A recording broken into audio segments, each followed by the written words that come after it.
Thank you. Good morning or good afternoon or whatever your time is on the internet. Thanks for joining London's Calling. This session is Superstar Admin versus Awesome Admin Team. And by the end of this session, you will find out which is right for you. Joining me online is Christine. So let's say hello. Hey, Christine. Hi, everyone. So yes, I'm a Londoner, so I was able to traipse myself across London, but Christine's joining us from Bristol, and so she is self-isolating. But we're not letting that stop us. No, never let that stop us. Okay, so let's go back to our slides.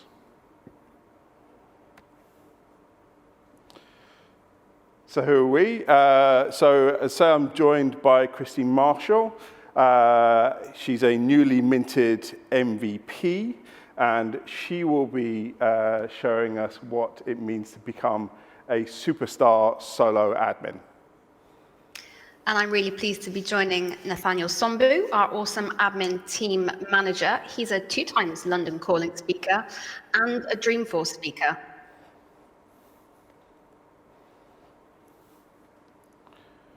So a little bit about me then. I'm a Salesforce solo admin for an engineering company in Bristol called Explio Group, and I've been Salesforcing since around 2014. And in that time, I've worked as a solo admin for 5 different companies. In my spare time, I love to get involved in the community. So I have my own blog, The Everyday Admin. I love to speak at these events. And I'm a Lightning champion, and I also run the Bristol Salesforce Admin User Group. And I'm Nathaniel Sombu. I've been building and looking after Salesforce systems since 2009. I've been involved in 21 Salesforce instances and builds. I'm also a Lightning champion, and I have been fairly active in the community, talking various places, including last year's London's Calling and the last Dreamforce.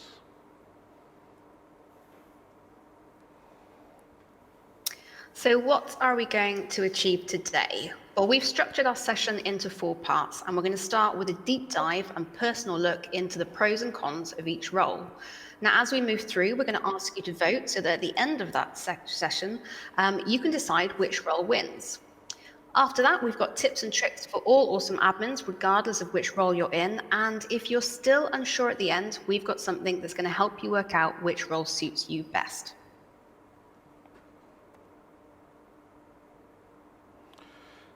So we have 2 teams today. We have Team Lone Wolf, which it will be represented by Christine. So Jeffrey Stiebel said that programmers are exponentially faster when they're coding as individuals. Designers do their best work alone, and artists rarely collaborate, and when they do, it rarely goes well. Whereas Steve Jobs, who I will be representing as team part of the pack, said that great things in business are never done by one person, they are done by a team of people.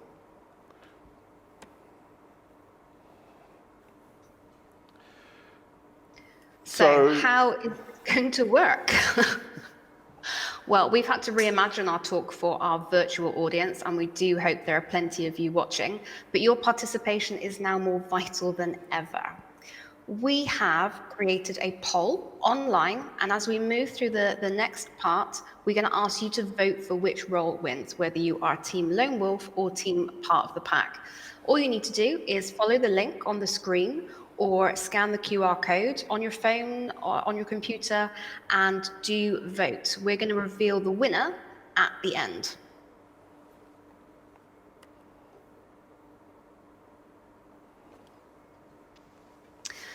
So let's kick off with our first point then, autonomy, which for me as a solo admin is probably the most important bit. So in truth, I don't work that well with others, mostly because I like to call all the shots and I don't like being told what to do or when. As a solo admin, I get to set my own schedule and I can dip in and out of tasks as I please. I can also work at my own pace, which for me is quite fast. And I don't like working in a team because I don't like waiting for other people to catch up. That being said, one of the main cons of being a solo admin is that it can be really overwhelming. We do everything and we juggle so many different roles, from business analyst to project manager to trainer, as well as looking after all of our users and stakeholders. If I ever take a day off or go on holiday, there is no business as usual in my absence. Salesforce effectively shuts down. Now that means I'm stressed while I'm off, knowing that work is building up behind me, and when I come back, it's to a very full inbox with emails from very frustrated users that have been kept waiting. Whereas if you're part of a pack, you have a team behind you. And it depends on the structure of your team as to how autonomous you can be. So as we'll find out, some structures of teams will allow you to specialize and be very deep and very autonomous on your particular specialism. And you need to check what kind of team you're going to be joining. On the other hand, maybe you're not ready to call all of the shots just yet. And being part of a team can mean that you can get some guidance from others about what the right thing to do, about the right way of going about it. And lastly, and I think in terms of the good points of being in a team is that you get a sense of joint decisions being made, about coming together and saying, listen, that's how we're going to do this. You come to a decision together and you get a sense of camaraderie out of that.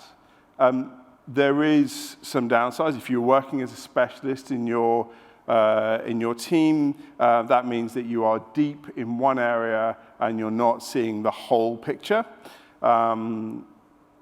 There are some things here where if you are coming to joint decisions, and you are junior, you will feel that there's less control. There's, other people are making more of the decision, they're contributing more to it. Whereas if you're a senior, you may feel that you are looking after those juniors and pulling them along, which, although you are kind of making more of the decision, you are a little less autonomous because you're working to pull up your juniors. So if you're a bit of a control freak like me, don't forget, scan the QR code, go to the link and join in with our online poll. If you like the camaraderie from working in a team, then vote part of the pack.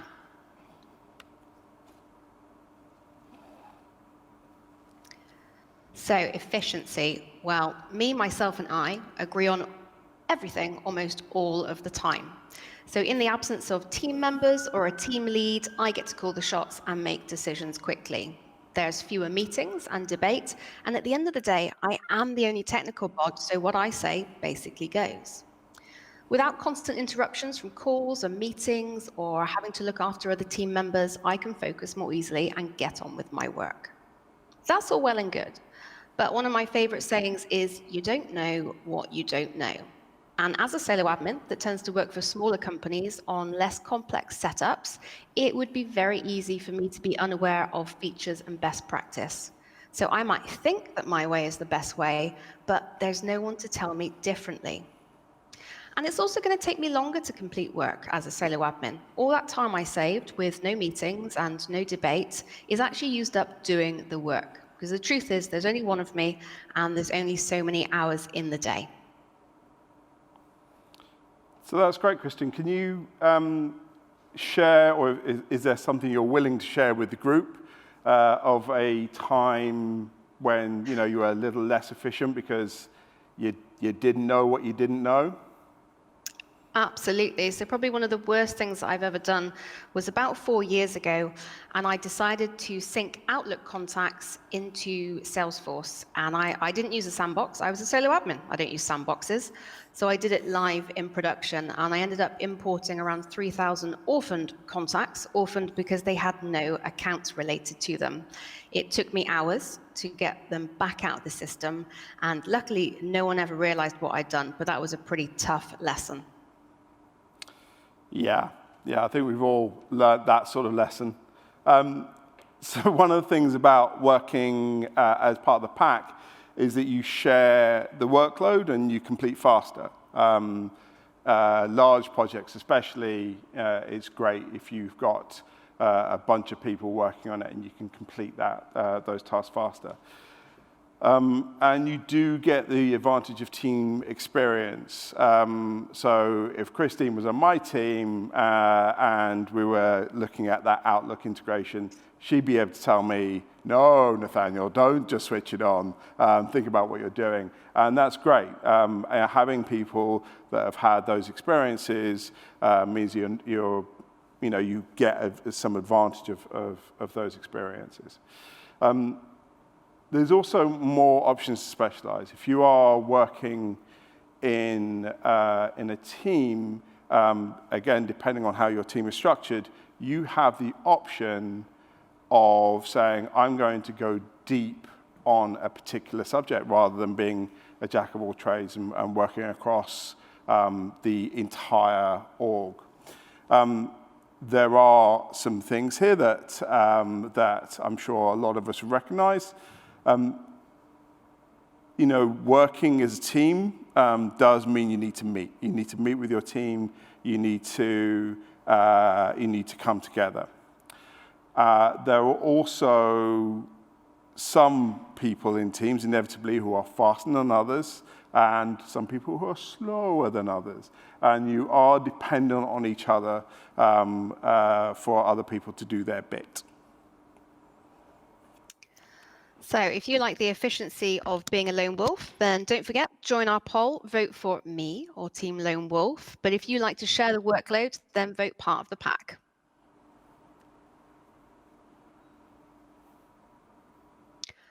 So Nathaniel thinks that he has a real selling point here with collaboration because he's got a team to work with. But just because I'm a solo admin does not mean I work alone. I actually work with all of my end users, business users, and key stakeholders. And on top of that, I'm never really alone because there's an entire community of like-minded Salesforce enthusiasts out there on Trailblazer groups, on Twitter, on LinkedIn, as well as at community events and local meetups. But meeting other Trailblazers online and in person is a really important part of being a solo admin because in truth, it can be very lonely. No one you work with really understands what you do. No one is there to understand your frustrations or help when things goes wrong. There's no one to bounce ideas around, and you can never be sure that your solution is completely correct. And Christine's right. So I do think I'm onto a winner of collaboration. You can collaborate, you can discuss ideas, you can brainstorm with your colleagues when you're part of a pack. And you can benefit from wider experience and different perspectives. There's always going to be people in your team who think a little different to you, think that there's a different way of doing things. And then, when you're in one of those meetings, you can decide together which is the best way. You can also divide your work, and you can divide discovery. So as an example of that, Salesforce has 3 releases a year. There's hundreds of pages in those release notes. It can get a bit much doing your work and reading through all of the release notes. But you can divide that up and have some members of your team looking at some parts and another member of the team's looking at other parts, and then come together and say, hey, in my bit of it, I found this, and what did you find? And then kind of divide and conquer those release notes and get it done more efficiently. Having said that, it can be slow. It can be slow if everyone wants to say. You can, if there's a simple little piece of work that you need to do and everybody wants to chip in, that can slow things down a little. And I think, as you said before, if you have a Slacker in your team, that collaboration can sometimes enable those Slackers, and you need to be careful about how you manage that out. So if you hate Slackers and you would like to read 3,000 pages of release notes yourself, then please vote Lone Wolf on our poll. But if you like to discuss your ideas and brainstorm, then vote part of the pack.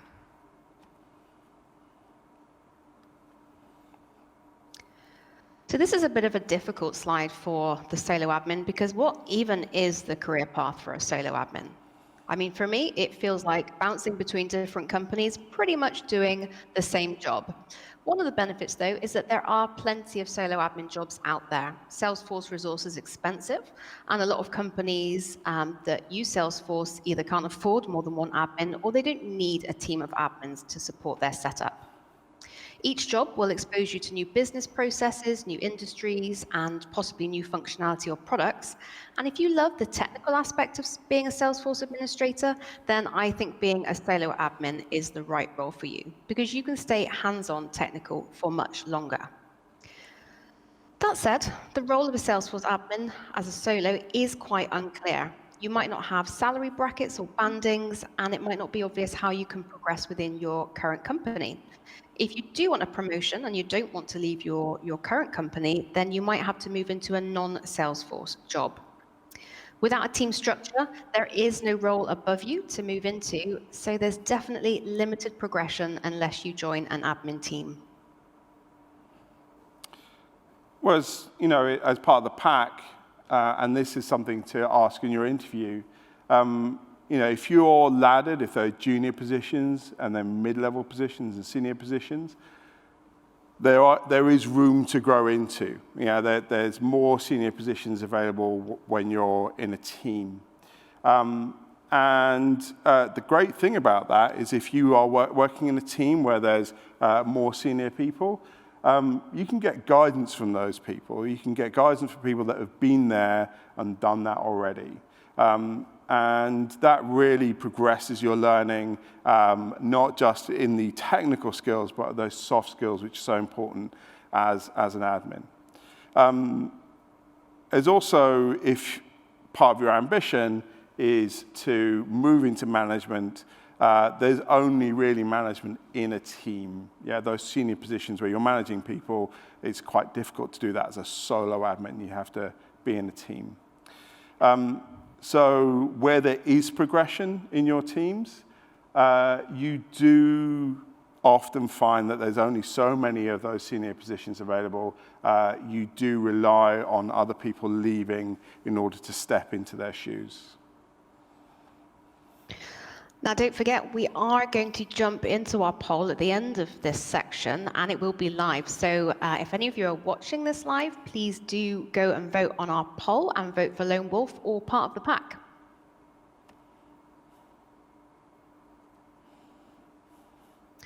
So we wanted to include a slide on location and travel, but we're slightly conflicted. We feel that this is a little bit more to do with the company you work for and perhaps less to do with your admin role. Because depending on where you work, you might have multiple office locations, it could be a global company, and so on. I found, though, as a solo admin, that my role can often be more flexible with remote working and hours that suit me. I don't have to work around a team of people. We don't have to coordinate shifts or hours. And the chances are that if you work for a smaller company, that you might work from a single office, your end users are probably there with you, and you won't be expected to travel. But just because you're a solo admin doesn't mean that you work for a smaller company. And I've worked for several global companies with offices in multiple locations and time zones. So luckily, we work at a time where we can do most of our jobs online, and I can still use Skype or webinars to hold meetings and training sessions. So there's definitely less need for me to be office-based because almost all of my users are based elsewhere. I can't always avoid travel though, and I do believe that when you're onboarding new areas of the business or groups of users, then there really is nothing better than being on site and being visible. I enjoy working varied hours, and I'm quite happy dipping in and out of my job throughout the day. And this works well for me right now because I've got users in India that need me in the morning, and I've got users in America and Canada that want to speak to me much later on in the afternoon. But while that suits me, it might be a struggle if you want a job that's a typical 9 to 5, or if you've got other commitments that mean you can't dip in and out and work unsociable hours. So when you're part of a team, there is more need to be office-based. The advantages of that collaboration and that teamwork that we were talking about, that really comes to the fore when you are in the same space working together. There are also some interesting things around travel duty. So this depends, as Christine said, on the size of your organization and what kind of company you're working for. But when I worked for an international company, when I worked for a Canadian company, we had an admin in Canada. So, she took a lot of the work of the Canadian requirements to train and to workshop with people. So we shared those travel duties between us.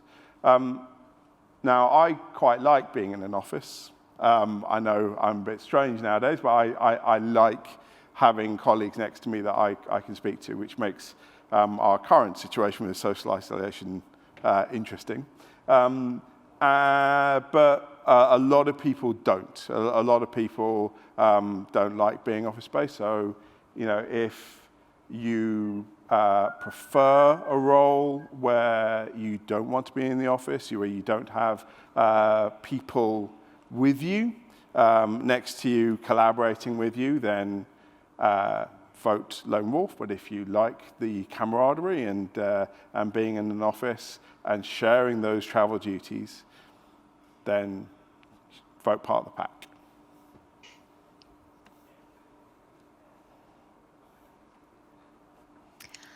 As any kind of Salesforce admin, we should always strive to keep learning. With 3 releases a year and new certifications coming out all the time, we have to keep on top of this ever-changing technology if we're going to be a real asset to our employers. I think that as a solo admin, it's much easier to get sign-off for things like certifications. They are expensive, but they're not too expensive for a company to pay for. And most companies do want to encourage professional growth and development. The other thing is that as a solo admin, I don't have to share a training budget with a team. So I get to say what training I want and need. Because the role of a solo admin is so varied and you do so many other things, there might also be the option to get training on other skills like project management or business analysis. And my role is super hands-on, so I think that's a great way to learn. Practical practice and implementation is a much easier way to learn than when it's just theoretical. But as we've already seen, there might be limited learning potential depending on your current company. So if you're only working on a single cloud or you don't utilize all of the features, it can be really hard to learn them alone. I found that a really great example of this is territory management, and I'm sure a lot of you out there can feel my pain. It crops up on several of the admin and consultant exams, and it's a really hard feature to learn if you don't use it often or ever. I've also found that my company and my boss don't really understand Salesforce or my role, so I've had to ask for what I want. I've had to be proactive, do my research, and show my employer what training I need that's going to be beneficial to me, but also what's going to be beneficial to them. Whereas when you're part of a pack, you will have an accelerated learning. You will be able to learn from other members of the team that have been there and done that before you, or even if you are working on completely new features that no one's done before, you can share that discovery, you can share your learning and grow together. And it's a great way of finding new features. Teams tend to be needed in larger and more complex systems. And what that means in terms of your learning is there's just more to do. There's more to see, there's more to know. And you just get to learn more stuff. And if you're interested in kind of doing that, then a team is possibly the way to go. But you do need to check, at your interview, what systems people are using in your organization.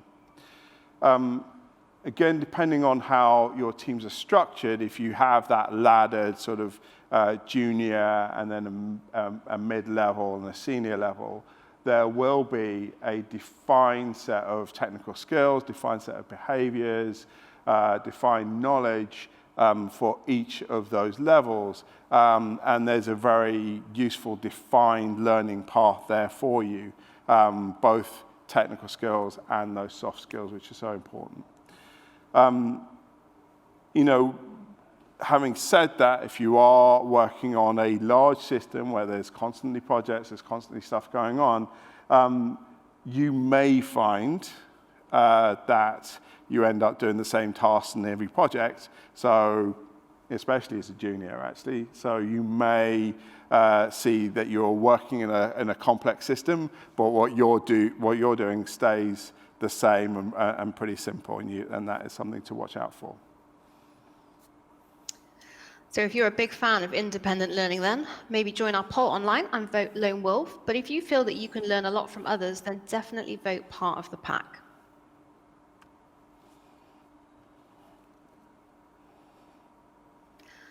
So as a solo admin, you could say that we do fewer large projects, and that's because quite often our systems are smaller or less complicated.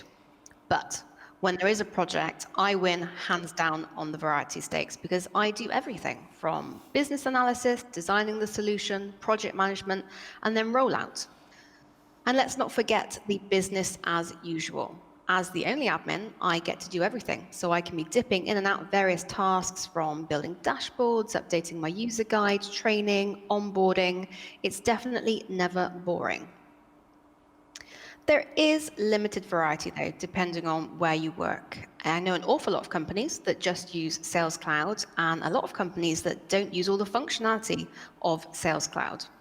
So if this concerns you, then I really recommend that you ask at your interview. If you're looking for a new job, ask them what they use, ask them what clouds they have, ask them about integrations, ask them what features they don't use, because you don't want to end up at a job that's not challenging or where you don't use enough of a product set to keep you interested. And that's where, when you are working as part of a team, you tend to need a team where there are larger systems or where there's more complexity. And you will find that there's more clouds to play with, there's more stuff to do. Again, depending on how your team is organized, depends on whether you get your hands on all of it. And part of that organization is about saying, well, if you are working in that sort of organization that has kind of junior people and then you're moving up into more senior roles, as you move up, you will get less bogged down in everyday support, everyday kind of BAU. Can you reset a user password? And you'll be going on to more high-value work. And one of the other things which I think is important is you get to strengthen your weaknesses. I think I have a lot of weaknesses, I don't mind admitting, and working with other people who are strong in areas that I am not is a great way for me to observe the way that they handle those situations, how they handle those aspects of the job. And that's great. I can use their methods, their experience to strengthen my weaknesses, and hopefully they can learn from me as well. There is obviously a downside when you are working in a large organization, as I think we touched on. If you are doing a lot of projects, especially if you're churning around those projects quite quickly, you can end up finding yourself doing the same thing in every project. And that's a trap that you've definitely fallen into yourself, I believe, Mr. Dashboards. Yeah, thanks, Christie, and I asked you not to call me Mr. Dashboards. So the truth is that in an organization that I worked on a while back, quite a while back, I kind of knew more about dashboards than my other colleagues. So a colleague said to me, hey, I've just finished a project, but we just need some dashboards doing. Do you want to do some dashboards for me? I said, yeah, sure. And then another colleague said, would you like to do my dashboards for me? I said, yeah, sure. And then 3 months later, I find that I've done nothing but dashboards for an entire quarter. So what I should have done is say, hey, if you're weak at dashboards, I can strengthen your weakness, and we can grow together. But that was one of those lessons I needed to learn. So if you still love dashboards, then vote Lone Wolf on our online poll. But if you enjoy larger systems with more complexity, then vote part of the pack.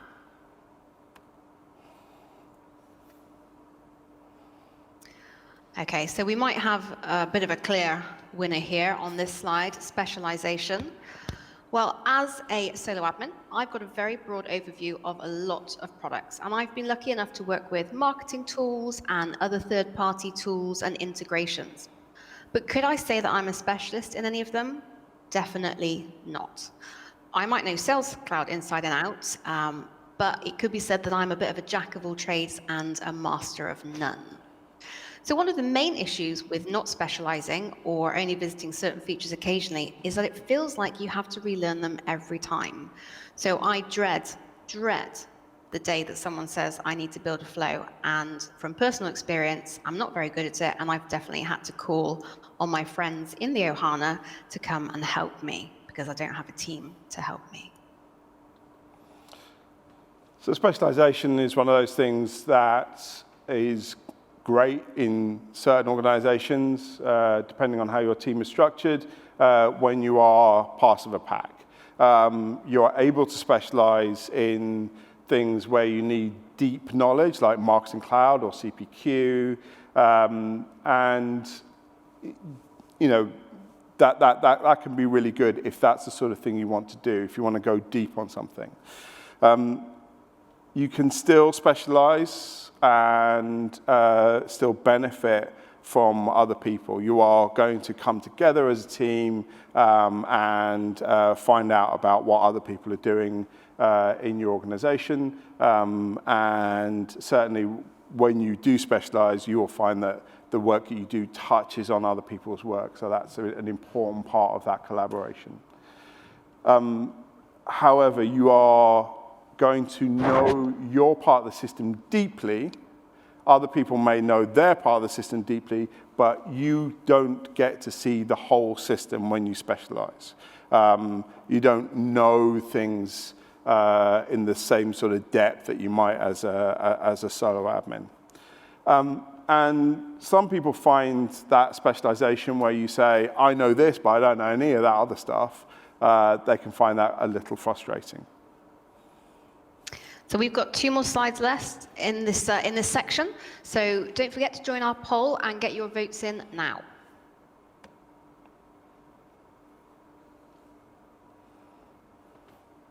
So we've flipped our points with this slide, and we're going to start with the negatives first, consequences.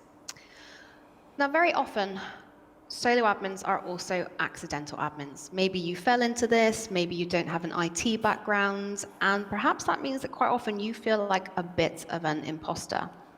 I know it's always at the back of my mind that I'm not good enough, I might break things, and then I'm going to get into trouble. Because as a solo admin, the buck stops with me. If I'm developing the system and something breaks, then the chances are I broke it. And if it is broken, who's going to fix it? Well, it's going to have to be you. So I'm the single point of failure, whether that's because there's too much work to do and it's bottlenecking, or I rush through it and make mistakes, or perhaps it's because I just don't have a full understanding of all the features and best practices. I haven't had the advantage of working with a team and of having people share that knowledge with me. But one of the upsides is that because I'm the only one making the changes and developing the system, it should be much easier to troubleshoot and at least identify the issue. And then I've just got to hope that I can fix it. So when you're part of a pack, you do need to be diligent about the way that you are putting your system together and how you're documenting it. If you don't share your solution, don't share how you've done things across the rest of your team, it can be really difficult to troubleshoot. It can be really difficult to see what's happening if you haven't shared that across the entire team. Now, having said that there are, if something goes wrong, if you've done it yourself, you can fix it.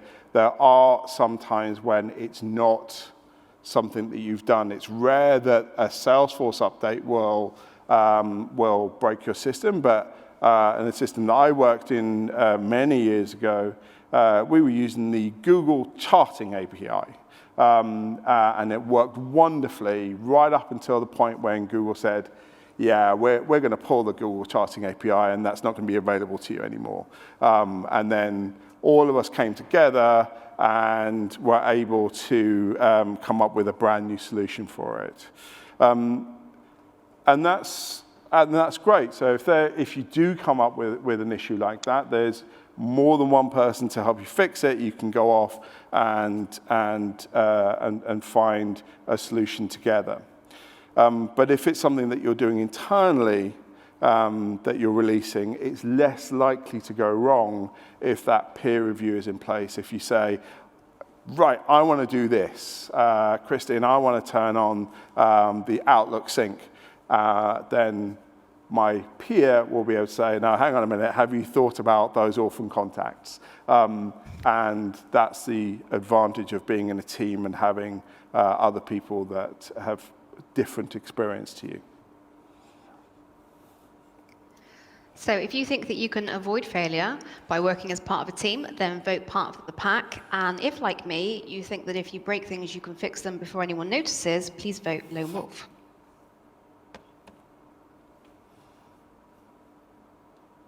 So this is our final slide in this section. We're going to finish with the best part, appreciation and reward. And this will be your last chance to get your votes in. So do vote for lone wolf or part of the pack. But credit where credit is definitely due, and it's mine, all mine. With only one person looking after Salesforce, it's easy for the business and for your colleagues to recognize your success, and hopefully you'll be rewarded for it. Now that said, people very often forget to give any Salesforce admin the credit they deserve. As with a lot of systems, people only tend to care or speak up when something is broken. Your users, your managers probably have no idea what goes into the work that you do, no idea how much you're actually doing for them behind the scenes in the way of requirements gathering, of automation, of training, and so on, designing incredible page layouts to make sure that their experience is fantastic.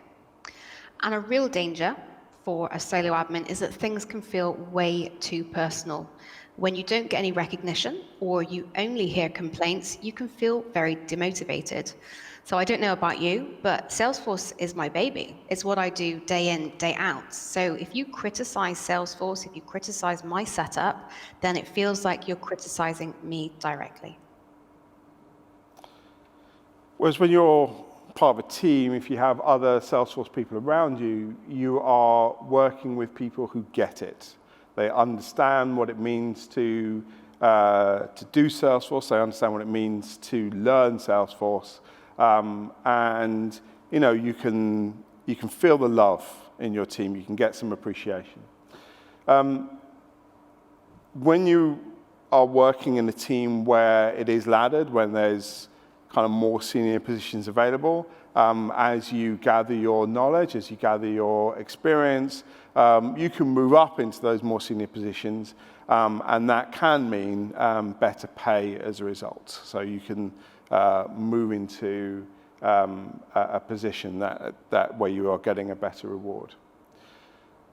There are some downsides, obviously. I think a lot of people have worked on projects, worked on pieces of work where we've done a great job, and the team gets some credit for that, and you feel, well, no, hang on a minute, I did 90% of that.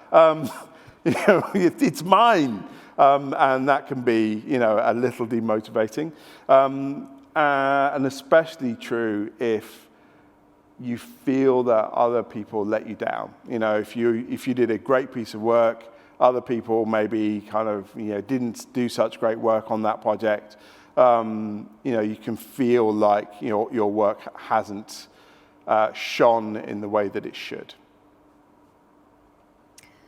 So that is the end of our 10 points, the pros and cons that we really feel are applicable to each role. And now we are going to go live and jump into our results of our poll, bit of a risky move. So hopefully you have been voting. So Nathaniel, let's switch over and see who won. Let's refresh the...